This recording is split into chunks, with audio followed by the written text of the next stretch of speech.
আজ আবুল সরকার নামে এক নাস্তিক, এক বাউল নামে ফাউল। আল্লাহর কথার কোন গুয়া মাথা আমি কিছুই পাই না। মাথা কোনটা গোয়া কোনটা এটা আমি পাই না। এই যে বাউল, এই শব্দটা এসেছে বোল থেকে। বাওয়ালাম, বোল মানে প্রসাব। বোল মানে কি?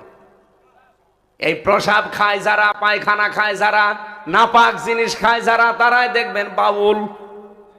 আপনি দেখেন সারা দেশে বাউলদের চরিত্র ঠিক এরকমই। ওদের ইতিহাসগুলো পড়েন, কারণ আমি তো বাউলের এলাকার লোক। কুষ্টিয়া লালন, লালন কি ছিল? বাউল। বাউল শব্দটা বোল থেকে, বোল মানে প্রসাব। ও প্রসাব খাওয়া যায়, কথাবার্তারা তখন আর হিসাব থাকে না। কোথায় আঘাত দিয়েছে এই বাবুল নামে এই ভণ্ড নাস্তিক? আল্লাহ পাক পর্যন্ত আল্লাহর অস্তিত্বে আঘাত দিয়েছে। যদি এই দেশে সত্যি আল্লাহর আইন থাকতো, এতক্ষণ ওর ফাঁসি হয়ে যেত। কিন্তু কত হারামি খারাপি লোক আজ তারে নিয়ে রাজনীতি করছে এই দেশে। কেউ বলছে বাউলদের গায়ে হাত দেওয়া মানে বাঙালি সংস্কৃতির গায়ে হাত দেওয়ার শামিল। ও যে আল্লাহর গায়ে হাত দিয়েছে, টের পাচ্ছেন আপনি? কি বলেছে ওরকম নিকৃষ্ট কথা আল্লাহর শানে বলা।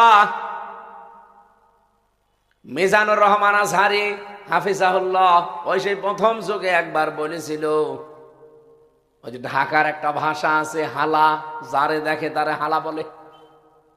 হালা মানে কি? ছেলে, ছেলেরে হালা বলে, বাপরেও হালা বলে।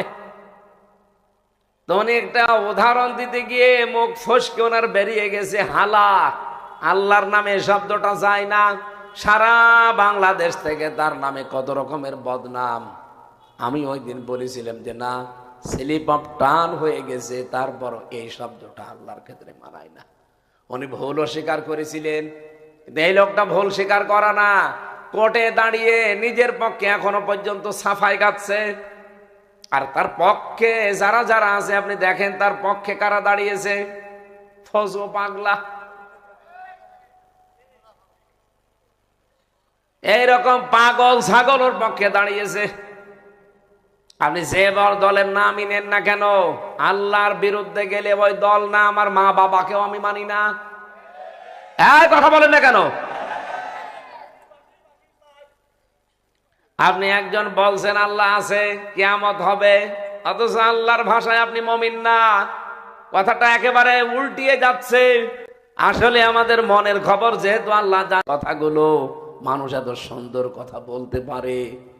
আল্লাহ